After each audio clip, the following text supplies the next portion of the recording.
Hello friends, स्वागत है आपका मेरे यूट्यूब चैनल पे। तो कैसे हैं आप सब? मैं आशा करती हूँ कि आप बहुत अच्छे होंगे और आपकी तैयारी फर्स्ट क्लास चल रही होगी। तो दोस्तों, आज के इस मेरे वीडियो का टॉपिक है खिलजी वंश। आप सभी जानते हैं जो कि दिल्ली सल्तनत का एक वंश है। ठीक है, तो इस वीडियो में हम करेंगे खिलजी वंश से रिलेटेड इंपॉर्टेंट क्वेश्चन। तो चलिए आगे बढ़ते हैं।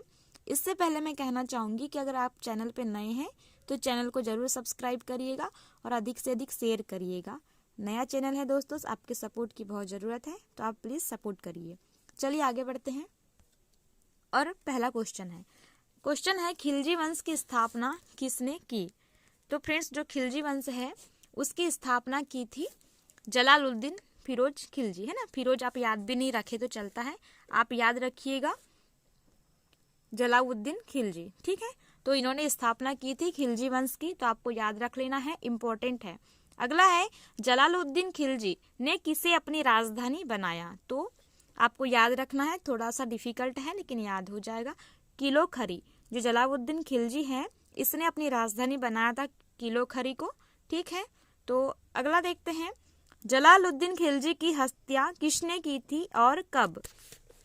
तो दोस्तों, जो जलालुद्दीन खिलजी है जो कि खिलजी वंश का संस्थापक था, इसकी हत्या की थी अलाउद्दीन खिलजी ने, जो कि इनका भतीजा भी था और इनका दामाद भी था। तो आपको याद रख लेना है कि 1296 में अलाउद्दीन खिलजी ने जलालुद्दीन खिलजी की हत्या कर दी थी। ओके, अगला क्वेश्चन है अलाउद्दीन खिलजी के बचपन का नाम क्या था? तो जो अलाउद्दीन खिलजी है उनके बचपन का नाम था अली तथा गुरशास्प। तो आपको दोनों याद रखना है, गुरशास्प तथा अली। ठीक है, तो अली से ही शायद हुआ होगा अलाउद्दीन खिलजी, तो आपको याद रख लेना है।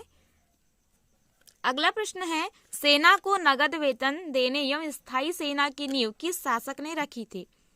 तो दोस्तों, नगद वेतन और स्थायी सेना, इसकी नींव रखी थी अलाउद्दीन खिलजी ने। ठीक है, बहुत क्रूर ही शासक था ये। अगला देखते हैं खिलजी वंश के समय सहनाई मंडी क्या होती थी? तो जो सहनाई मंडी है इसे याद रखिएगा, यहाँ पे खाद्यान्नों को बिक्री हेतु लाया जाता था। ठीक है, बिक्री करने के लिए यहाँ पे लाया जाता था, कहाँ पे? सहनाई मंडी में। तो आपको याद रख लेना है, इम्पोर्टेंट है। ठीक है, अगला देखते हैं दिल्ली के शासकों में किसके पास सबसे विशाल स्थायी सेना थी? तो सबसे विशाल स्थायी सेना थी अलाउद्दीन खिलजी के पास में। ठीक है, सबसे विशाल सेना, तो आपको याद रखना है, ये तो बहुत ज्यादा इंपॉर्टेंट क्वेश्चन है। अगला देख लेते हैं घोड़ा दागने तथा सैनिकों का हुलिया लिखने की प्रथा की शुरुआत किसने की थी? तो इसे की थी अलाउद्दीन खिलजी ने। ठीक है, घोड़ा दागने और सैनिकों का हुलिया लिखने की प्रथा की शुरुआत किसने की थी? अलाउद्दीन खिलजी ने। याद रख लेना है, इंपॉर्टेंट है जी।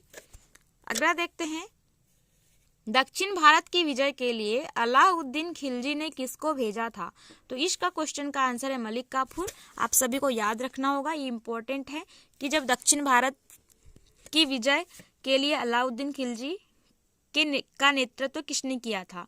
तो वो था मलिक काफूर। ठीक है, मतलब अलाउद्दीन खिलजी की सेना का नेतृत्व किया था मलिक काफूर ने। अगला है अलाउद्दीन खिलजी ने निर्माण करवाया था। तो देखिए, यहाँ से कोई भी एक ऑप्शन में दे सकता है, बट हमें तो सारे ही याद रखने होंगे। तो याद रख लेना है जमेयत खाना मस्जिद, अलाई दरवाजा, सीरी का किला और लास्ट है हजार खंबा महल। तो आपको अलाई दरवाजा ज़्यादा इंपॉर्टेंट है, इंपॉर्टेंट तो सारे ही हैं लेकिन अलाई दरवाजा मोस्ट इंपॉर्टेंट है। ठीक है, सीरी का किला, हजार खंबा महल और फिर क्या है, जमायत खाना मस्जिद। तो आपको ये सब याद रखना होगा, इंपॉर्टेंट है। अगला देखते हैं देवी अधिकार के सिद्धांत को किसने चलाया? तो दैवी अधिकार के सिद्धांत को चलाया था अलाउद्दीन खिलजी ने। तो याद रख लेना है, इंपॉर्टेंट है, दैवी सिद्धांत अलाउद्दीन खिलजी। अगला है सिकंदर ए सानी की उपाधि से स्वयं को किसने विशोभित किया था? तो सिकंदर ए सानी की उपाधि लेने वाला था अलाउद्दीन खिलजी। ठीक, उसके बाद है किसके शासन काल में मंगोलों ने भारत पर अपना अंतिम आक्रमण किया? तो अलाउद्दीन खिलजी के ही शासन काल में जो मंगोल थे उन्होंने अपना अंतिम आक्रमण भारत पर किया था। तो आपको ये सारा ही याद रखना है, इंपॉर्टेंट है। ठीक है, अगला देखते हैं अलाउद्दीन खिलजी की आर्थिक नीति की व्यापक जानकारी कहाँ से मिलती है? तो ये मिलती है तारिक ए फिरोज शाही से और इसको लिखने वाले थे जियाउद्दीन बर्नी। तो आपको याद रख लेना है जियाउद्दीन बर्नी, तारिक ए फिरोज शाही। अगर ऐसा ना पूछे तो ये भी पूछ सकता है कि तारिक ए फिरोज शाही किसने लिखी थी, तो इसे लिखी थी जियाउद्दीन बर्नी ने। ठीक है। और अलाउद्दीन खिलजी की आर्थिक नीति की जानकारी कहाँ से मिलती है, तारिक ए फिरोज शाही से। अगला देखते हैं, अलाउद्दीन खिलजी के द्वारा लगाए जाने वाले 2 नवीन कर थे, तो वे थे चराई कर और था गड़ी कर, है ना। तो आपको दोनों कर को याद रखना है, चराई कर और गड़ी कर, जो कि अलाउद्दीन खिलजी ने लगाए थे और नवीन कर थे। ठीक है।